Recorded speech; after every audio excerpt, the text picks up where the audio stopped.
What's up, y'all? Welcome to another episode of the Unconventional Christian Podcast. And of course, I'm your host, Ladun Thompson, and I'm sitting here with the amazing Manwell Reyes. First time on the show. Yeah. Super excited to have you on board, brother. Thanks for having me, bro. How's everything going with you? It's good, man. Just chilling. Just enjoying Cali. Yeah, you're from Cali, correct? Yeah, we're in LA. But we LA. go back and forth between LA and Nashville. Okay, fire. What's in Nashville? When I used to tour, when I was signed with Warner Brothers, that's where the base was. So I spent a lot of time there and then ended up investing in a lot of real estate over there. And now signed with a sync company out there. So I go back and forth like every other month to work on music and shoot videos and all that stuff. So Fire. yeah, Okay. man. So usually, what we do is we start the podcast off with a prayer. So I'm gonna lead with a prayer, and you can bow your heads. Yeah. Amen.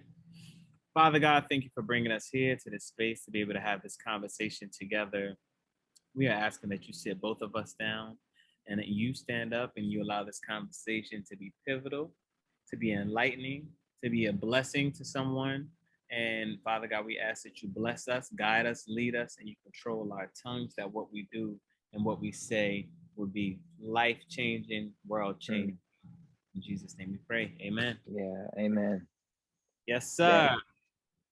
So, and well, to anybody who, and I'll say anybody who's lived under a rock and doesn't quite know who Manwell Reyes is, can you give us an introduction to who you are? Man, I don't know. I think most people know me right now as Anjelah Johnson's husband, which is totally cool because my wife has a little bit more notoriety than I do. So I just go by her husband now. But no, if you listen to Christian music at all, I was signed with this band Group One Crew that I started back in the day. And then did that for like 12, 13 years. And then got signed again in Capitol Records with another band that I started called Pandas. And so I'm just a cat that does music, podcasting, real estate, fashion, it's more like hobbies. I wouldn't even say like I do them like that, but it's what I do. I just have fun in the creative space. You know what I'm saying? Nah, I love it. I'm telling you. And you know, me and you, we connected originally through Instagram, basically through the brand, which is Covered by God Clothing. Mm-hmm. I just think that literally, like, you know, of course, I mean, anyone can say it, but there's a light around you.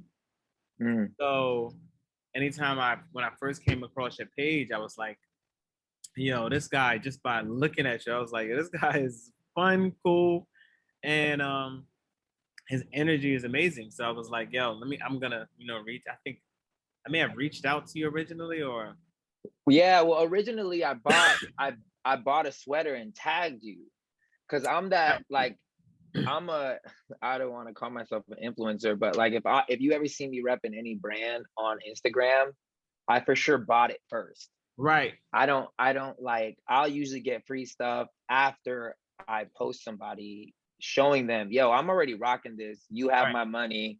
I believe in this. You know, I'm not asking for nothing for free because I really believe in supporting any brand that I like, that I rock with.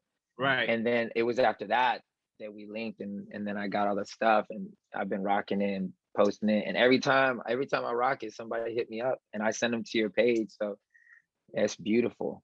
Nah, it's always love, man. That's one thing from the gate, from the first time connecting with you. It's like it's always been great energy. I felt supported, and I was like, yo, literally, I feel like this is our first time really having a conversation besides the DM, and it's almost like if I was to run into somebody today, I literally be like, oh, somebody like, yo, Manwell Reyes. I'm like, yo, that's my bro, man. Yeah.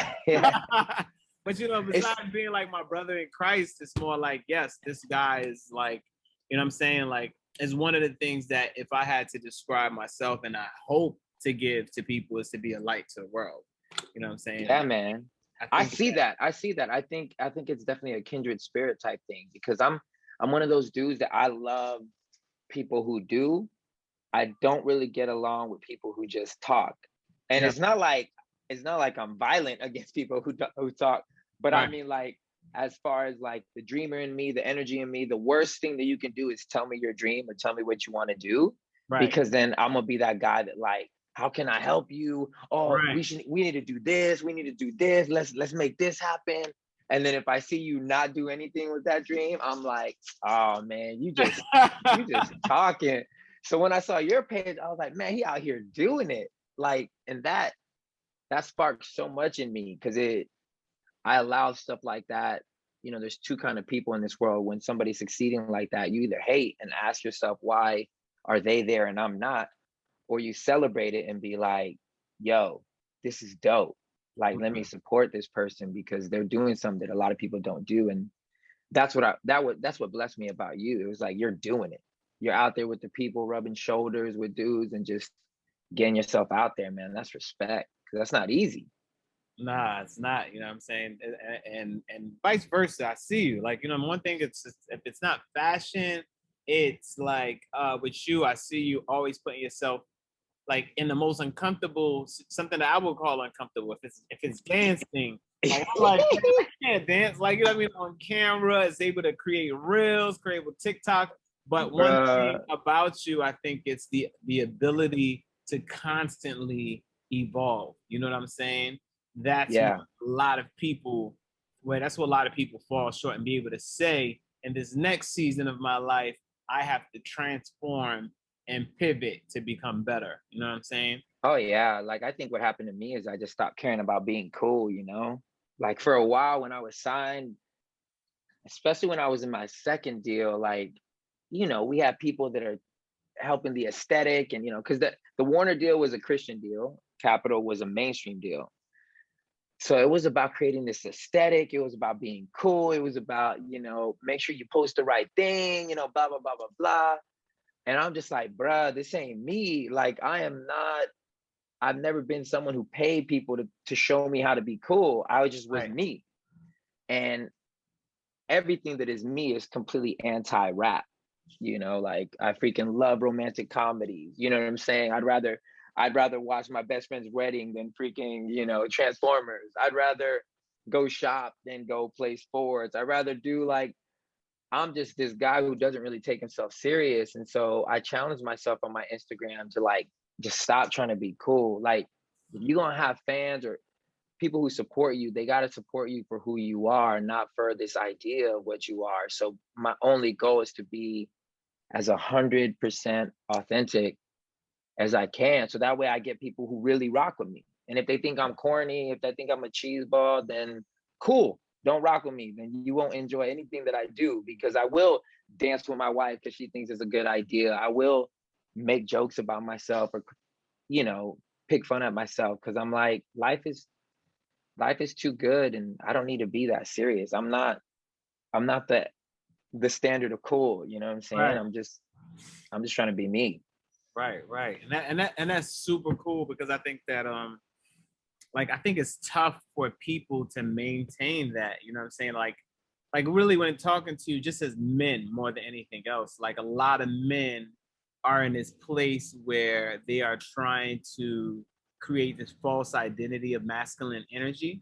Sure. You know, saying, like, I'm goofy. You know what I'm saying? I'm goofy. Yeah. You know what I'm saying? I always tell my friends, I'm from the hood.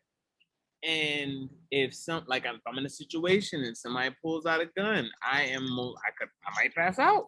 You know? Yeah. You know what I mean? I would keep it 100. I'm not gonna play the most machismo. Like, I would do that in defense of my friends and family, but when it comes to solely me, you know, I'm a run.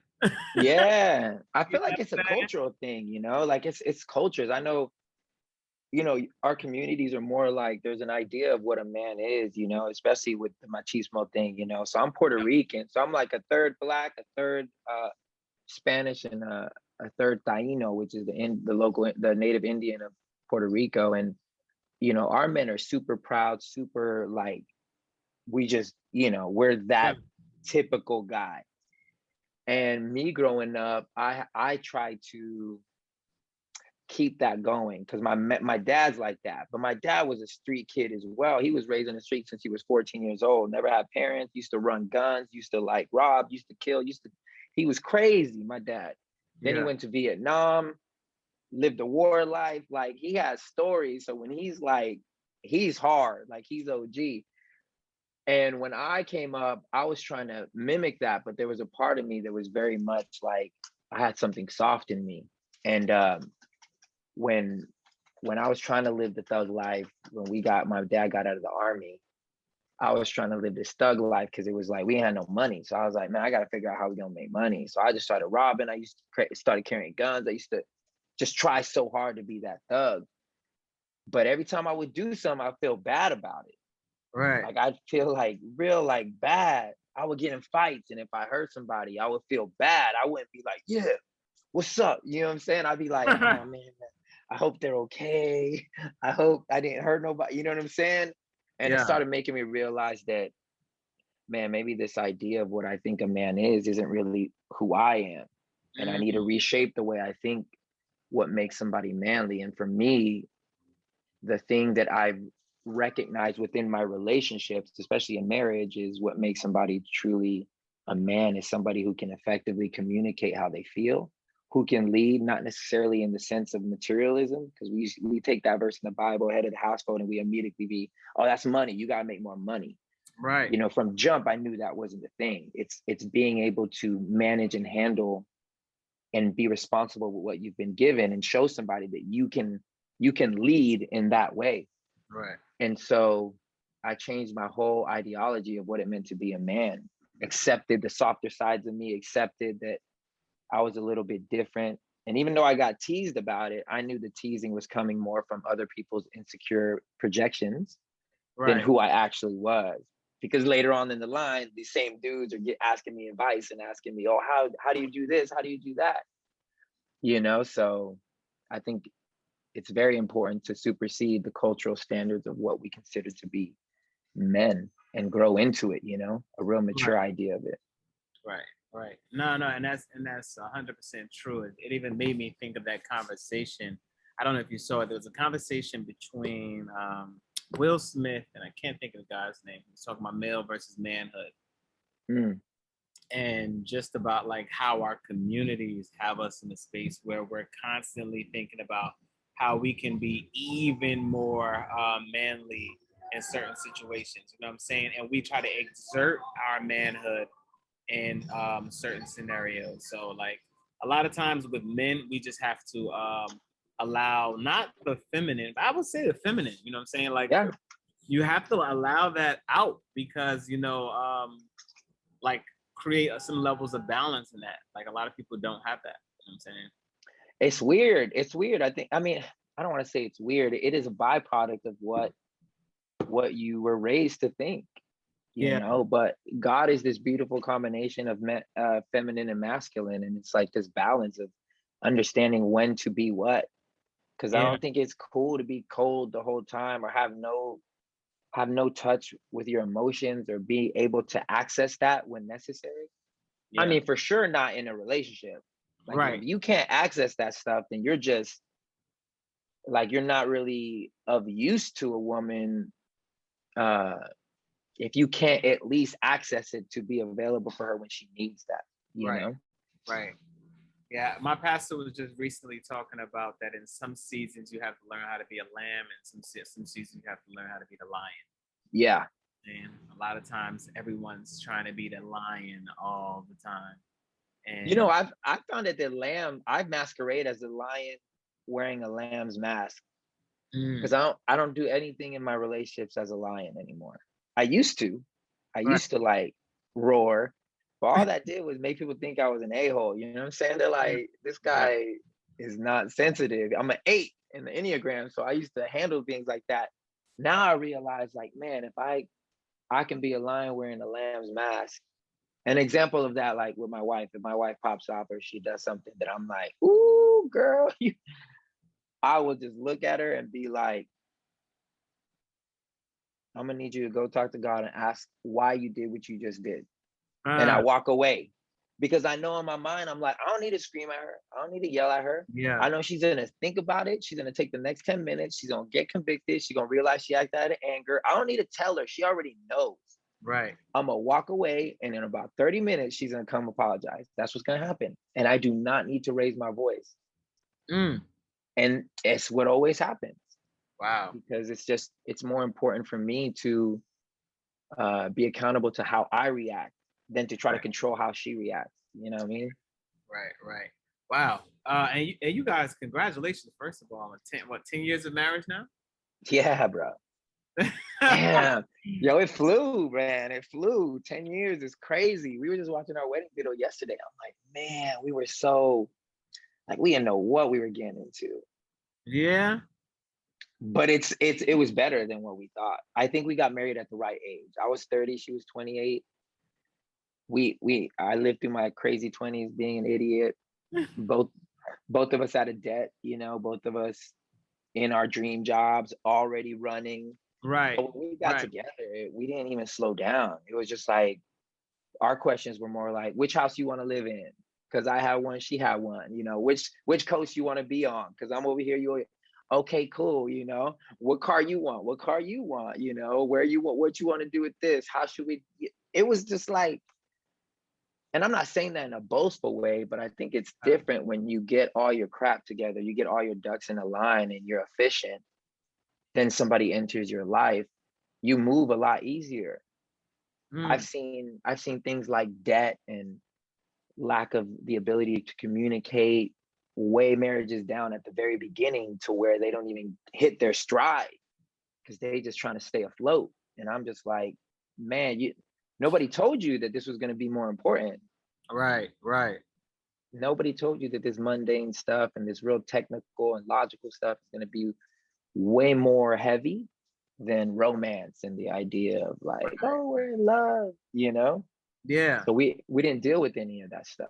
Our first argument was on how much we were going to spend on the wedding.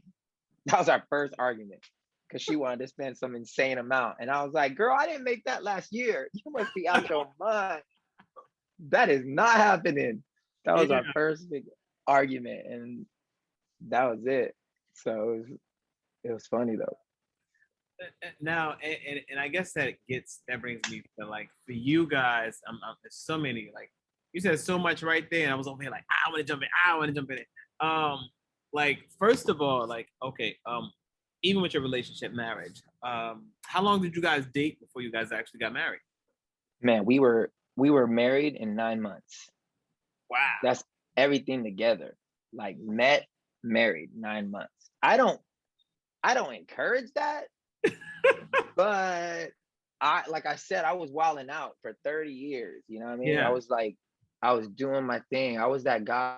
I'm not really like I wouldn't call myself a male hoe, Yeah. I was that guy that was always trying to find love. So I would get into compromising situations in the name of love. Yeah. Whereas most dudes are thinking with their different body parts. I'm like falling into scenarios, but it's mainly because I'm like, oh my God, is this it? Is she the one? Like that's just how I'm wired. I've never been wired to be a player and like that. Yeah. No, I think we're alike on that. Yeah, when I found her, it was like, oh, this is the one thought I had, and it was the enemy, for sure. When I met her, I was like, oh man, I don't see an end to this. Because usually, and I'm a firm believer in this, and maybe this is controversial, but I think people know whether or not something's going to work within the first 2 weeks of a relationship. They just choose to ignore the red flags that they see, and they either make excuses for their partner, or they believe that their love or this union will somehow raise and elevate a person to be better than what they actually are. Whereas I'm like, no, I see the flag and I call it. Oh, this is going to break up because of insecurity. This is going to break up because she doesn't believe in herself. This is going to break up because we don't agree on this. Now I'm going to go through the motions because I'm like a romantic, but this is why this will break up. I see the red flag and I did it anyways. With my wife, I didn't see red flags.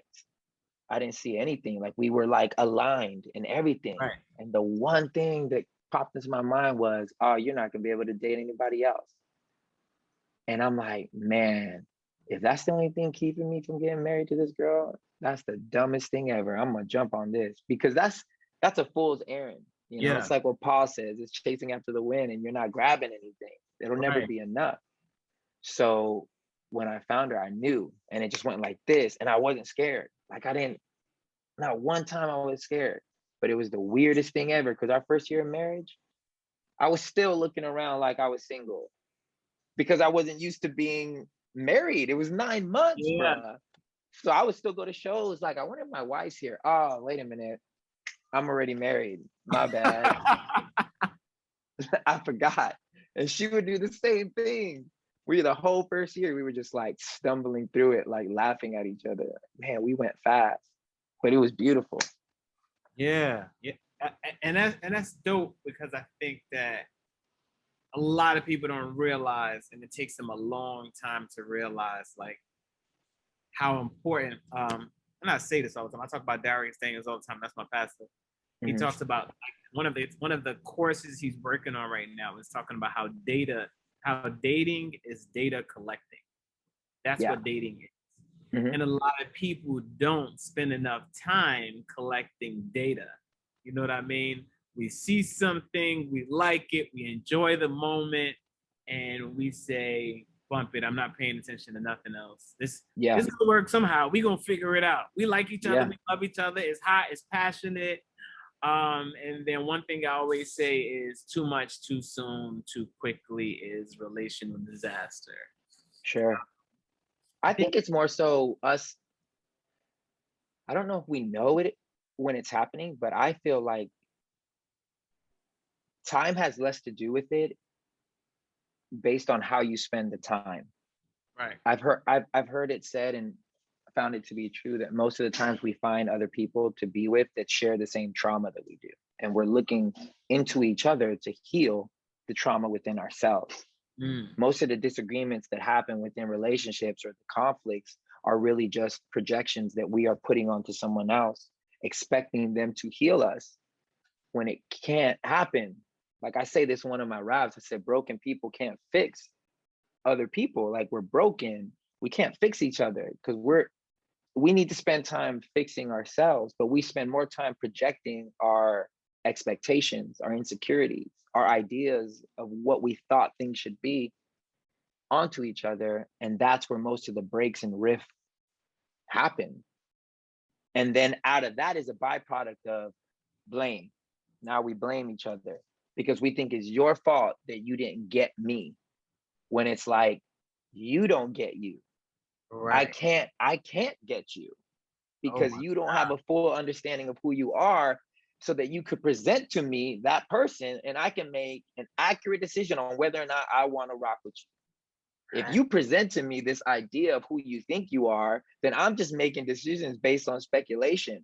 Then when we get in a real relationship, speculation turns to concrete, and I'm like, oh, you're nothing of what you speculated. Really who you are is this, this, and this. Right. But you gave me the highlight of who you thought you were. You know what I'm saying? And that never works. Yeah. And that ends up turning into so much resentment. Yeah. And a lot of times people stay in those situations hoping, like you said, that it changes. Something changes, some miraculous change, that they're going to change back to the original person that you met.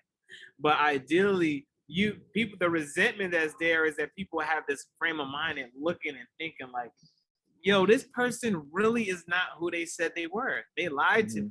They're not, like, and that resentment just continues to build and build. Sure. And slowly just like eats away at marriages. And some people end up being in relationships for 30 years. And then one day, that's when one person wakes up and says, I hate it here. Yeah. And I would say some people do lie to you. There are some tricksters out there. Yeah, for sure. Other people just don't know who they are. And by the time they figure it out, y'all are already 5 years in. Yeah. And the one thing I realized about marriage, I went to this marriage retreat, and the biggest takeaway that I got from it was for me to always be a safe space for my wife, like a massive jug is how they would say it, that my wife can pour herself into whatever version of that is who she is in that moment in time. It is unrealistic. It's not fair. And it's damn near a negative mindset to expect the person that you're with to stay who they are when you met them. Like, it's not life, it's not humanity, it's not biology, it's not psychology, it's none of that. Right. Your life will introduce to you lessons that you learn, and those lessons will change your mind state on how you view things. So when we first got married, I was hella Christian. Like, when I mean hella Christian, I thought I was right. I went to Bible college, graduated with honors, knew the Bible back and forth. I'm ready to argue. I'm arguing with everyone who don't believe what I believe, and I'm winning. And I'm just like, yeah, I'm right. Not righteous, I'm just right. Right. So I'm just whatever. And I would say stuff to my wife. I would be so pious when I look back at that guy, just so convinced that he knew everything. Right. Fast forward to me now and seeing life handing me some lessons of me saying, oh, this is going to happen. Oh, it doesn't happen. Oh, this is going to happen. Oh, the Lord's going to bless me now because, and then I realized, oh my God, I have not been right on any of my projections, like at all. Right. I probably need to be quiet. I would try to tell my wife how to run her business. Oh, this is what you do. This is what you do. Mind you, my wife is infinitely more successful than I am. And I'm trying to tell her. And one day I had to sit back and be like, bruh, she murders you. Like, you ain't even on the same planet. Why are you opening your mouth? You should be learning from your wife. Just sit back, shut up, and learn what she's doing. Just take notes. Right. And I had to do that because it was like, man, I really had to realize that I don't know what I thought I knew. Right. It's impossible for me to know God in the sense of I can tell you what he will and won't do. Right. And if he's speaking to you in another way, I have to accept that God can do anything. Right. I had to let that all like set in to the point where now I'm like, you'll never hear me say I'm right. I have zero need or desire to say I am right. And Christians will be like, oh, but you don't want to say you're right and the Lord is the only way or whatever. I'm like, no, I'm not. You want to know why? Because if God is speaking to some tribal leader through a tree and he's having a conversation with this guy, and this guy is understanding the precepts of the Lord through this tree, because there ain't no printing press over there. The Bible hasn't reached him yet. Right. God's speaking to him through a tree, and he's learning God. In America, we would say, oh, that's new age. God don't speak through trees. And I'm like, what happened to the burning bush? Like, if I'm telling you that I'm looking at stars now, and now I'm like, God is speaking me through stars and I want to learn about stars, and you're going to tell me that's new age. But I'm like, what about the three wise men? How'd they find Jesus? They studied stars. Like, right. Why? All these things that I was taught was like evil. I'm like, none of this is evil. When God gave Peter the vision and things being called dirty, and God's like, nah, man, I made everything clean. Like, this is on me. But I didn't know that. I was so afraid. I was so afraid.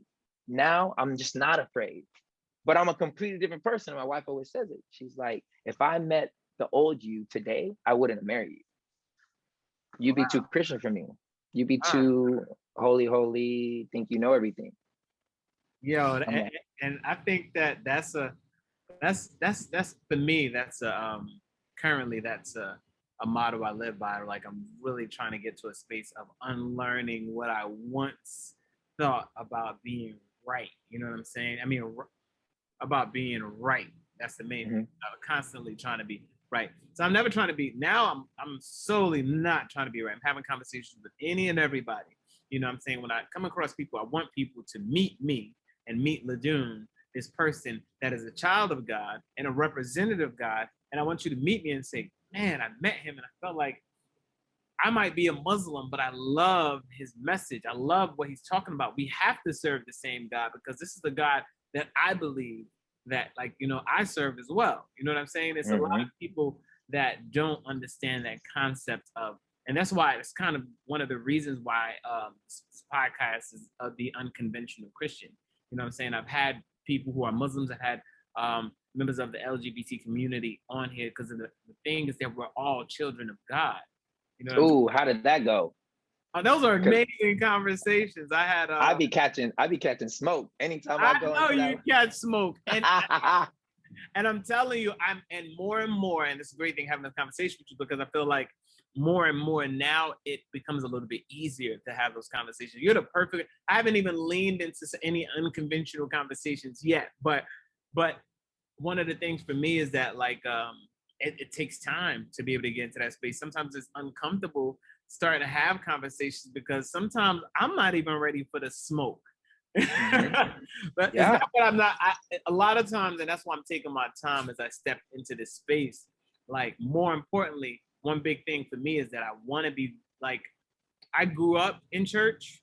I grew up in the Bible, but I would like to get better with the Bible, because it's so important. Like when you get in these conversations, people do become like Pharisees. Is it Pharisees? Sadducees? The And they Sadducees, come the there, Pharisees, yeah. Sadducees, yeah, and they're there and they're trying to, mix up what you say and make you stumble on your words so they could be like, he's fake, he's false.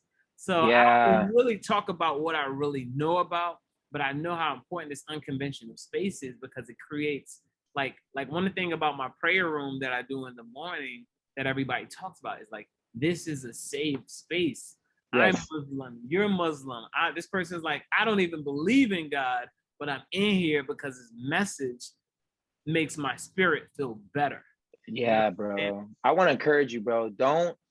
I did the same thing before I had my first LGBTQ community podcast.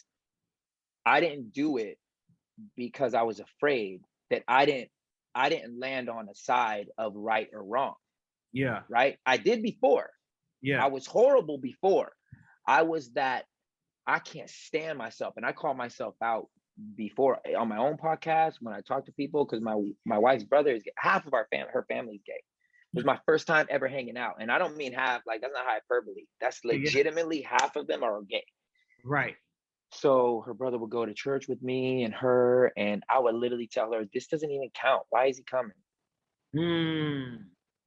Like those words left my mouth. Like I actually said that. And I think back and I wish I could punch me in the face because I'm like, who are you, bro? You're only hanging on to God by grace and you acting like you have some kind of like firm foundation of piety to stand on there and be like, look at me. I have no log in my eye. Let me just tell this guy where he's at in this thing. It was such a bad space. And I thought before I spoke on certain things like that I needed to know everything. Right. Then I realized scholars have been arguing about this conversation since the Bible was written. Right. And they still haven't come to an agreement on what's right and what's wrong. You know what I'm saying? Half of them are saying this thing, the other half are saying these things, because I did a lot of study into it. And I'm like, man, if people are wondering to this day, and they study this long about this topic, and they're still falling on opposite sides. Right. If there's people who consider themselves to be theologians that study one book in the Bible, just one, right, and they still haven't mastered it, there's no way that I'm going to be able to master what the intention of this book is, let alone go back and study the Jewish culture to be able to actually understand this book, because we don't do that. We read it as an American book and don't even include the idea that the Jewish culture is the lens that we should be watching and reading this thing through. Right. The amount of time it would take me to go back and get all that nuance, right, I would spend my whole life. So then I started realizing, well, what is it that you can understand? It is what Christ said when he said this whole thing is wrapped up in two things: love God, love your neighbor. And right. I'm like, that I can get. Right. That I can get right. It changed my whole thing, because we can argue about scripture all day long. When I started having my LGBTQ friends on the podcast, my thing was, we're not going to get on to show people who's right. I want people to see that you're a human being. Right, exactly. they need to see that God requires mercy more than he requires sacrifice. And Right. he tells them, go learn this, you who think you're dope at following rules, that I desire mercy, not sacrifice. And people Right. still don't get it to this day. They actually think that they can throw enough scripture at us to make us feel unsettled about venturing into a world where we decide to choose love before condemnation, or acceptance before this idea that we know who's right and who's wrong, that we know who's going to make it and who's not. Yeah. And I think we do that because everything else in life is quantifiable, and that's the only way we can feel any type of security. Yeah. It's the only way. How do we know who's smart and who's dumb? We have tests, and it lets us know. How do we know if you is successful or not? Who has the most money? Cool. This is very easy. This is very easy to, when it comes to Christ. How do we know who's making it, who's not? Well, God says it's all about faith in him. How do you measure faith? What's really nice between you and him. Only he knows who's really walking it the way they're supposed to. This is not good enough. I don't feel safe with that. Yeah. You need to give me some rules so that I can check them off, so that I can now tell people. And so we as a tribe can understand, oh, we're the good ones. Right. They're the bad ones.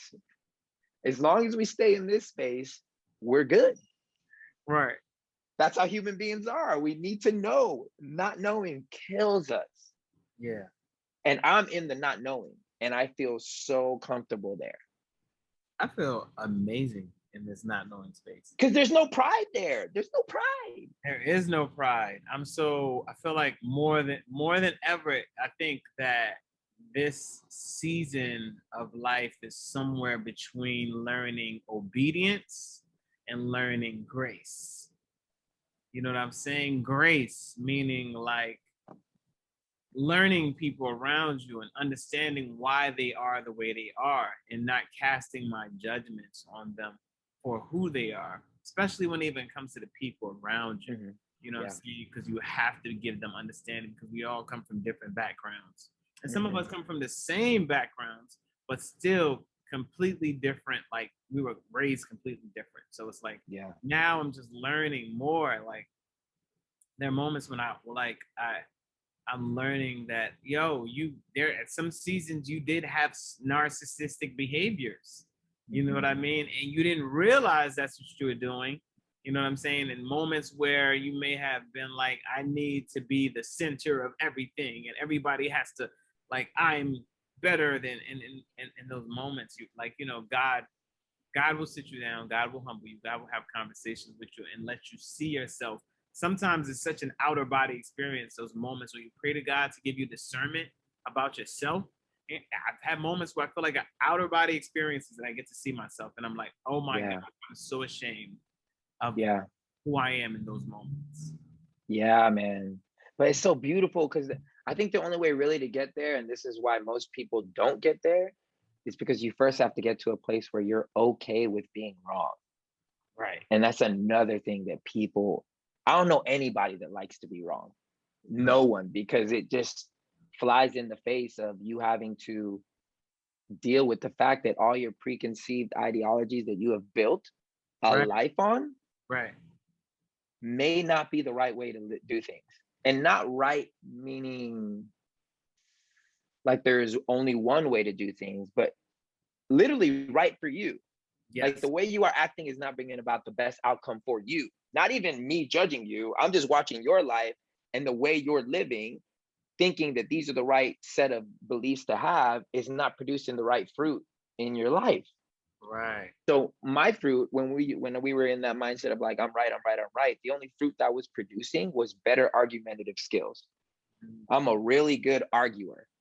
Like, I listen to you, and I'll be that guy that's like, oh, you just said this, you said this, what about this? And I'll pick apart your argument.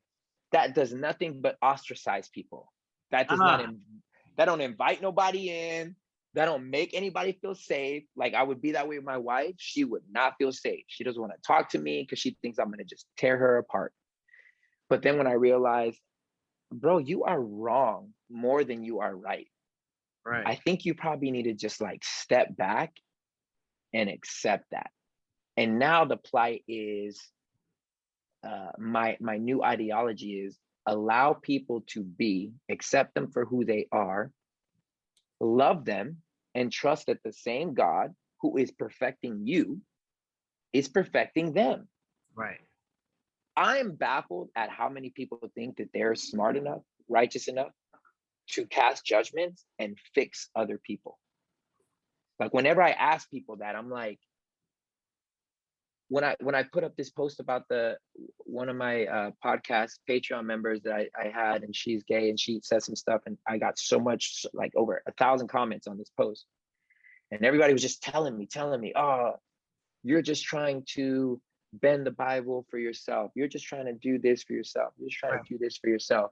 I had two questions. One, I was like, why do you think that the reason that I am accepting is because I'm trying to bend and rebel when my life doesn't show that in anything? Right.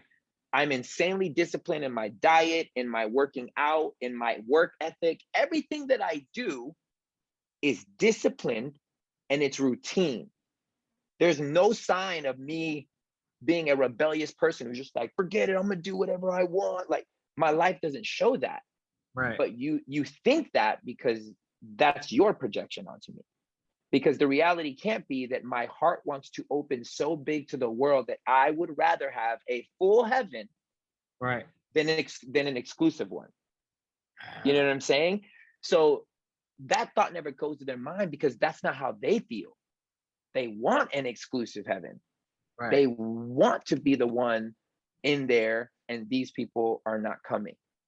As opposed to having a Christ perspective where it's like, do you recognize that that is also Christ's child? Do you actually think that he wants them not to make it? Like, is that really the position that you think? And it is. You know what I'm saying? And the second thing that I ask them is, some of y'all be fighting against other people that you pass judgment on, whether it be LGBTQ, whether it be whoever it is that you have your offense against. Some of y'all be fighting so hard as if those people are going to take your place in heaven. Right. That is a lot of people's frame of mind. Bro, that is the anger and the perseverance that they're like, oh no, if these people think they're going to make it, I need to set them in the right place, because if they think they're going to make it, they might boot me out. Like, I might not have a space in there because they're going to be in there. So let me make sure that they know they're not welcome. It's reserved for me and my kind. And I'm just not with that no more. I'm not with that at all. I'm actually vehemently against that. Like, that's what my whole podcast is about. It's like breaking down these ideologies, these systems that we have created that don't serve us in those two things, which is love God, love people. It only serves us at doing church better. Yeah, one thing about your podcast is like sometimes I have to come in there to be like, I'm just like, oh man, let me listen. Let me see the angle he takes with that conversation. And it's like a lot of times it's uplifting for me, because just, this is what this platform is about, to be able to get to those spaces to have certain conversations that people that don't want to have. But it's crazy, as much as this was the objective, I get into these moments and I get into conversations with some people and I'm like, I'm not sure. So I pray on it a lot of times, and somehow it eases out. Thank God allows it to ease out and allow it to come out organically, because a lot of times I don't want to seem like I'm pushing. But some people tend to push certain conversations, or they tend to say certain things specifically to, what is the term I feel like media uses, that some people are just using it to drive ratings. Clickbait. Yeah. Thank you. Mm-hmm. That's exactly what it is. Like, let me say the specific question, and let me like use that, because I know for a fact that a lot of people are gonna come check this out for that specific reason. Like, I had a conversation with Michelle Williams of Destiny's Child, and we were talking, and I feel like I was super nervous about talking about depression. You know what I mean? Just because I know like that's what everybody angles. But then I think our conversation, if you let God lead, you can still have unconventional conversations that are well-serving to people. You know what I'm saying? And that's just, that's what I said. Like, when I'm watching your podcast, and Mind of Manny I'm telling you, like it's really kingdom it's kingdom work at its best. You know what I'm Bro, saying? I appreciate it, because half of the time I'll be so insecure. I'll be like, man, again, like I can only be as authentic as I don't pull any punches. When I was in the Christian industry, that's all I did was pull punches. All I did was like try so hard, bro, so hard to get these people to think I was Christian. And I think, I love my label and everything that they try to get me to do. I think it was for good intentions Yeah. for the Christian industry, not good intention for a godly life. Right. Because when you learn how to perform Christianity as opposed to walk a Christian walk, it's two very different things. Mm. So I knew how to talk, what not to say. I could tell you how every single Christian songwriting session will go. I can tell you what they're aiming for. And it was very like a sad thing that it kind of made me kind of depressed. And I'm even more depressed when I say, man, I found God when I got out of the Christian industry. And realized that these people weren't really, they didn't support me. They were fans as long as I said what they wanted me to say. Right. The second I come honest, there's no more fans.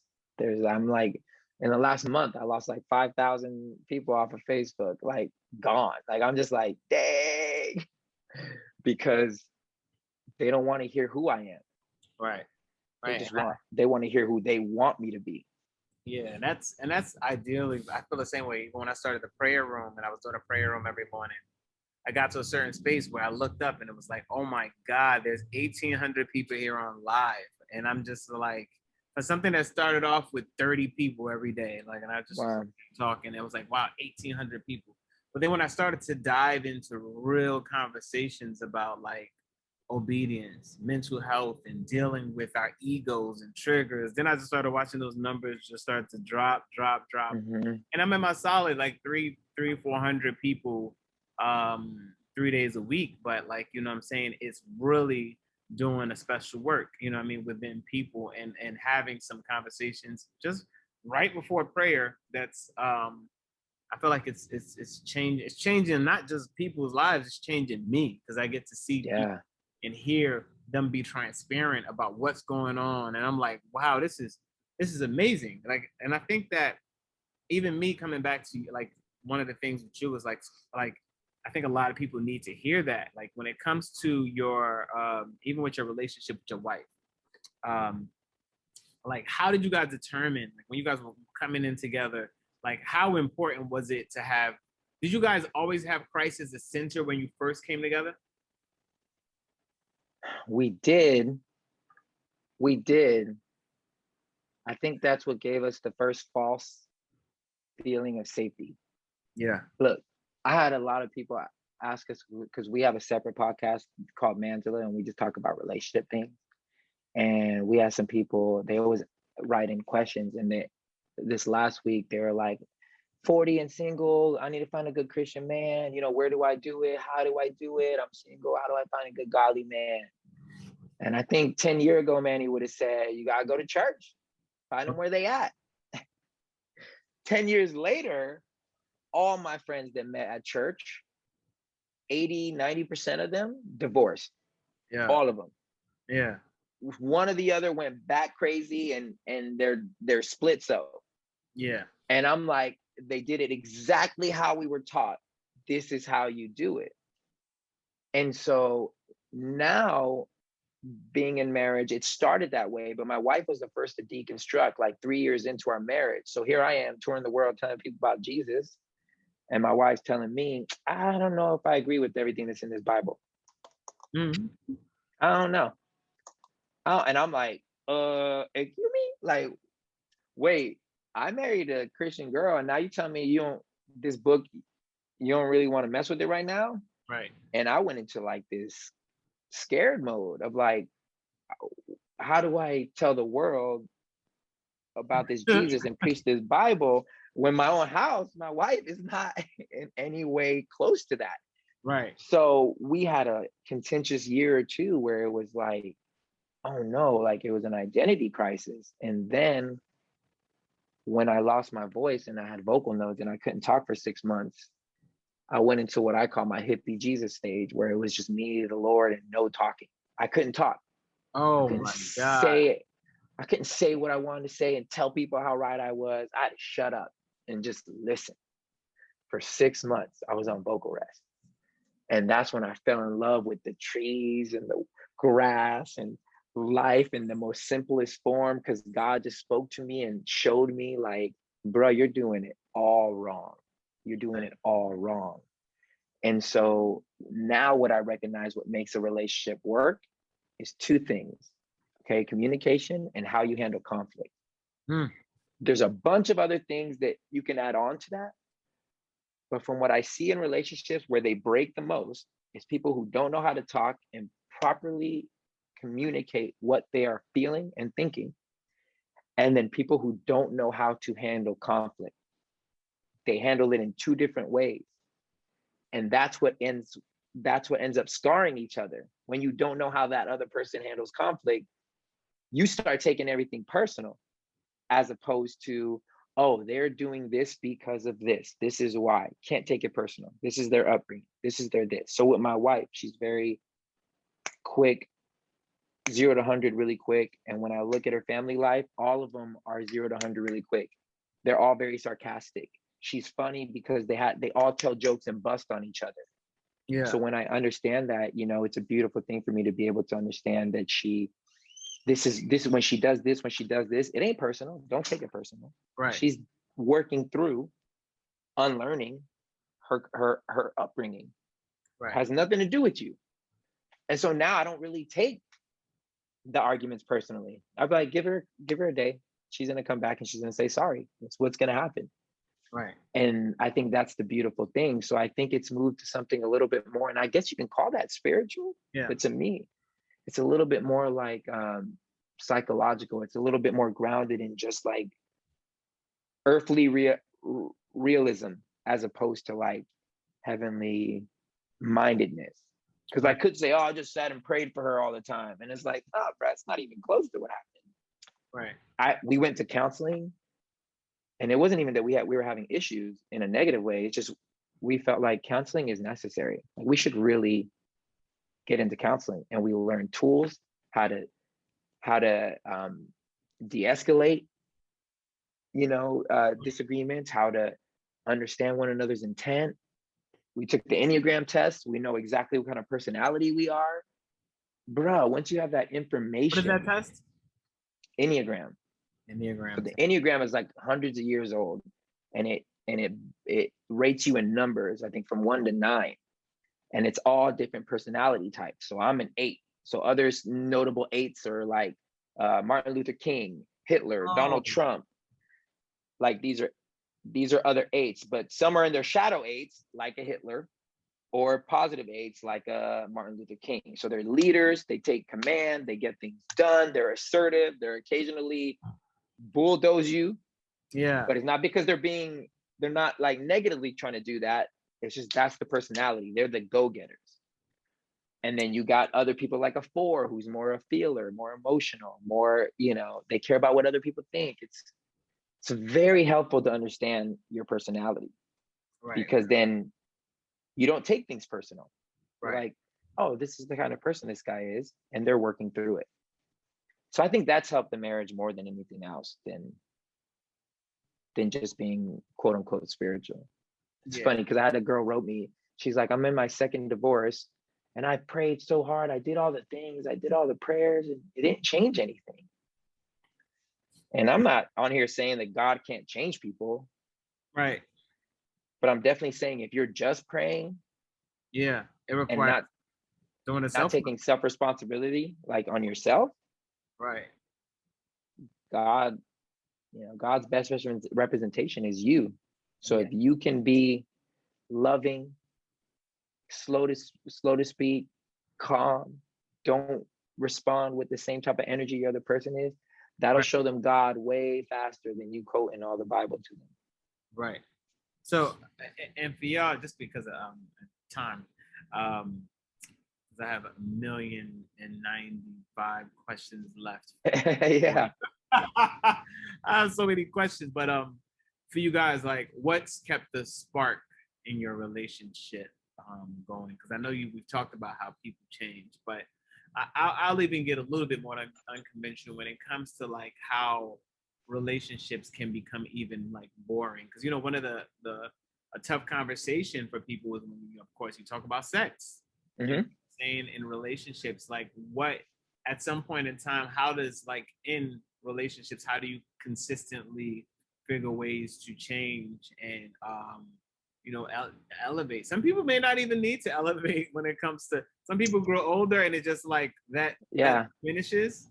But then there are some people that have a healthy appetite for sex in their relationships.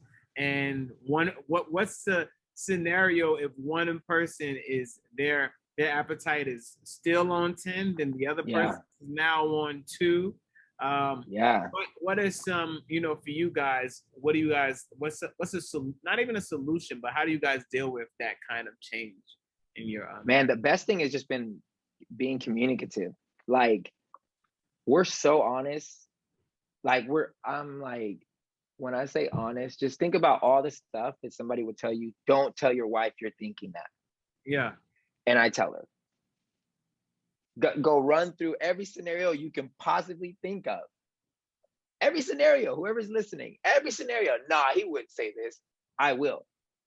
1,000%. I'll tell her everything that's in my mind. I'm going to say in the most unconventional way, one example for you. One example, if I say, I'll be at the gym. We both do this. I'll be at the gym. I was like, damn, babe. I saw this girl that was so fine that it made me angry that she was that fine, because I'm like, God, it's not fair for you to make someone that fine, put her in my eyesight when I'm married. Like, that makes me really angry. You know what I'm saying? And I would tell her, I'll be like, yo, I thought this about this person today. I thought this about this person today. I want to tell you this because I want you to know how my mind works. And I'm also going to tell you why I thought about this.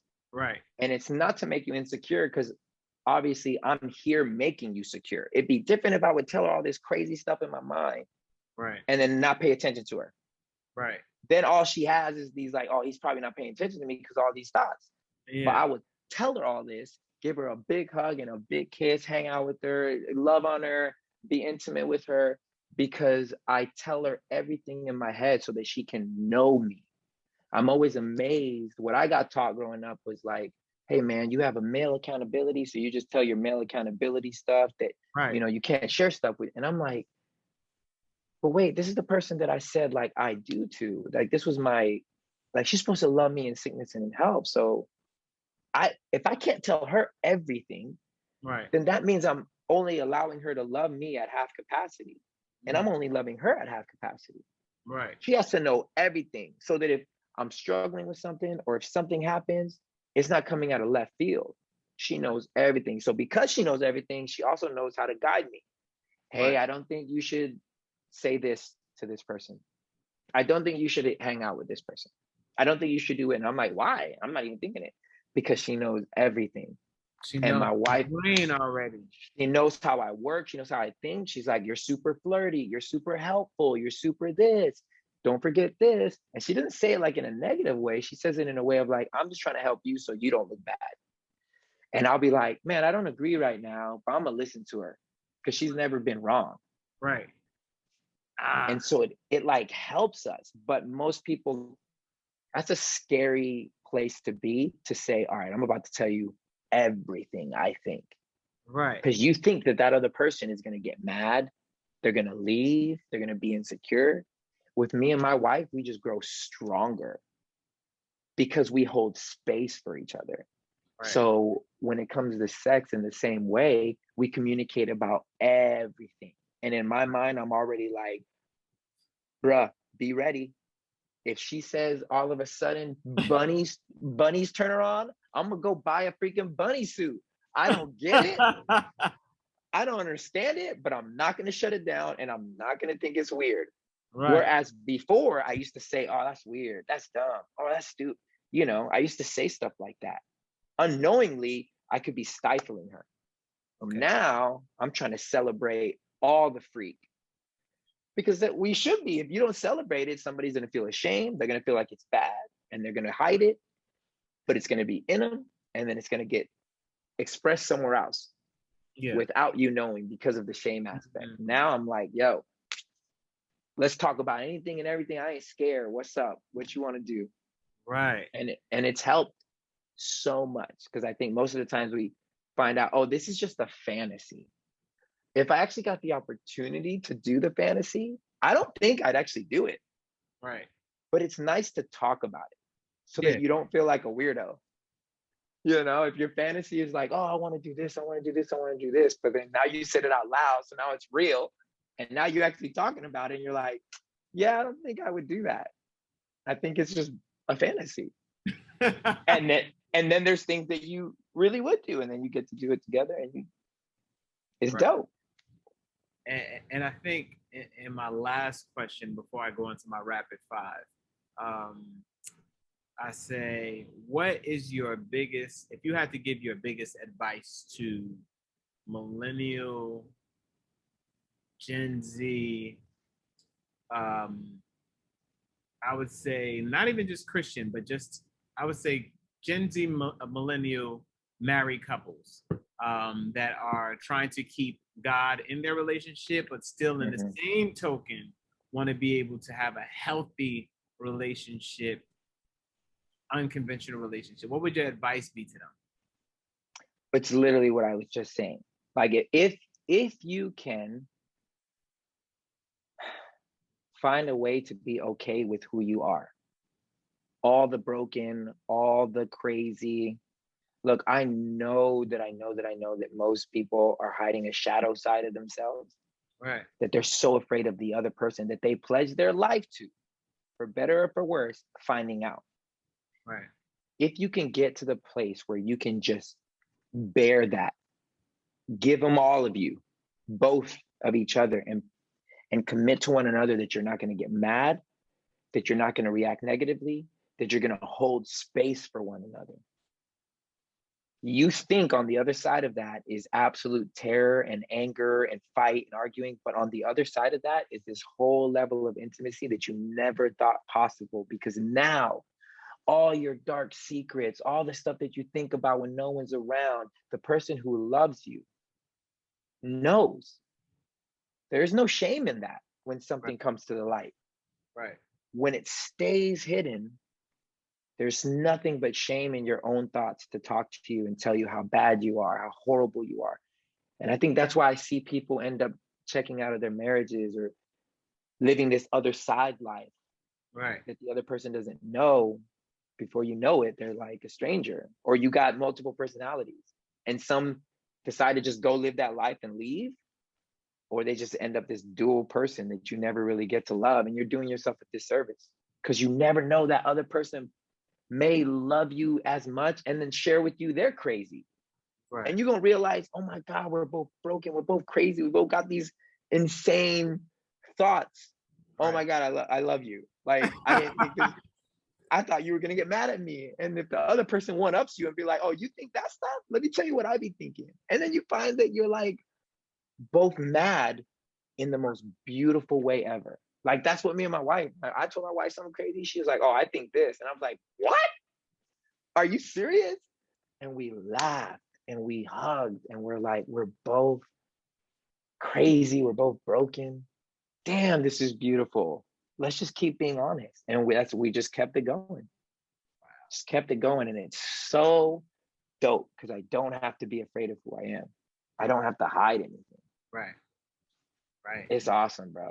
Taking off the mask is a journey. So, oh, it's so awesome. I think that's a journey that people have to take the steps to do to actually get into that space. And it takes a lot of work and it takes a lot of vulnerability and transparency, but it's worth it.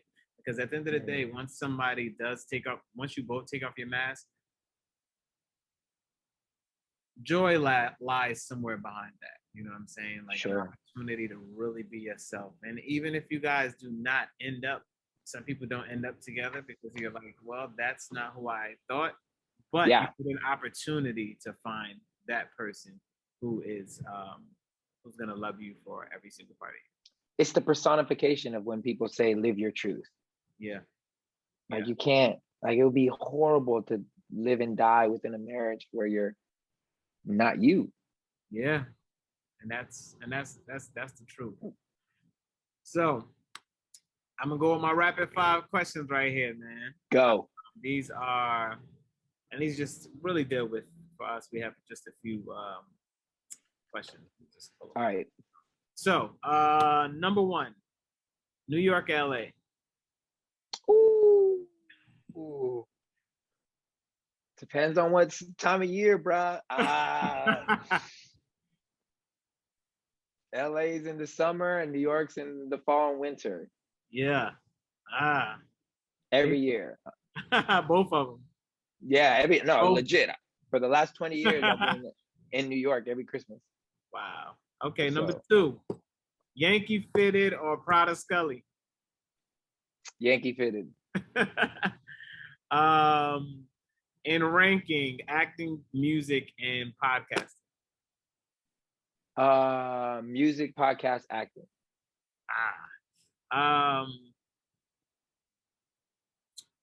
Right now, hip hop wise, who's your favorite artist? Drake. Drake is legendary right now. I'm hearing bars from Drake, and I'm just like, yo, he's so ahead of his time. Bruh. Right now. Stuff he says. In our podcast, we be laughing because we be calling him Prophet Drake, because stuff he says, we be living off of. Like, I think he's a freaking genius. He figured out a way to turn his life into pop music. And the last person who did that, and when I mean life, I mean the true vulnerable side. The last dude to do that was Eminem. Yeah. When he made pop songs about his daughter, about his wife, about nobody does that. The rest of rap is still talking about what rap always talks about. They're talking about the same thing. I can't rock with it, bro. I can't listen to any of it. And I don't. Call me an old head. I don't hate. Super happy that young brothers of color that are out the hood and they're making money and taking care of their family. I am with it. Whether I listen to it or not, I'm not gonna down it. You know what I'm saying? But Drake still speaks to me on many levels. That's why I still wear chains in the house. When he said that, I was like, bruh, I'd be wearing my stuff to sleep because I remember when I couldn't afford any of it. Right. I wake up shining and I'm just like, thank you, God. Let's go. Let's go. And last question. I think I know the answer to this one. Tim's or Air Force Ones? Air Force Ones. Even though I got both. I got a whole set. I had a whole set of both. But I think I'll be rocking the Air Force Ones more than anything. Yeah. Okay, and my last and final question as we walk out of here is, what makes you an unconventional Christian? Man, I don't want, that's a tough question because it kind of makes it like, oh, I'm unconventional. But for the sake of the question, I'm going to say what makes me unconventional based on who I interact with would be that I'm not afraid to play devil's advocate without the fear of becoming the devil. Like I do not mind toying with questions that most Christians would consider blasphemy or heresy, or I don't mind living in those spaces because I'm so secure in my relationship with God that I'm like, I understand. God, people have been asking you these things for centuries, man. Right. I'm not going to be afraid of you. Like, you find me in all these places where people are afraid to go because they are genuinely afraid of losing their salvation. Yeah. What if I ask the wrong question? What if I do the wrong thing? Peek behind the wrong door? Bro, if you lost it, you never had it. Right. So I think that's what would make me unconventional is I'm not afraid of any of that, you know? Yeah. Wow. Yo, I think that a lot of times when it comes to doing a podcast, there's so many reasons for a part two, and I have so many reasons for a part two with you because. Well, the great thing about the part two is people will get to see me on your podcast. Yeah. I'm looking We're forward. gonna do it on mine. Yeah, I can't wait. So I I'm can't wait. excited about that, and what I'm even more excited is the opportunity for us to be in a space of accountability going forward. You know what I'm saying? Because Yeah, I man. find that when I in having conversations, I have these rooms. Now I have a couple friends. We hop on Zoom, and it's just like a different coast, different people, and we're just like, yo, this is what's going on in my life. So this is amazing, and I'm super thankful for you coming on to the Unconventional Podcast today, brother. Yeah, bro. Thank you for having me. Like seriously, hopefully I didn't talk too much. Hopefully your listeners enjoyed it. It's all good. It was so many bars in here, man. I can't wait to drop this. Yeah, man. Appreciate you.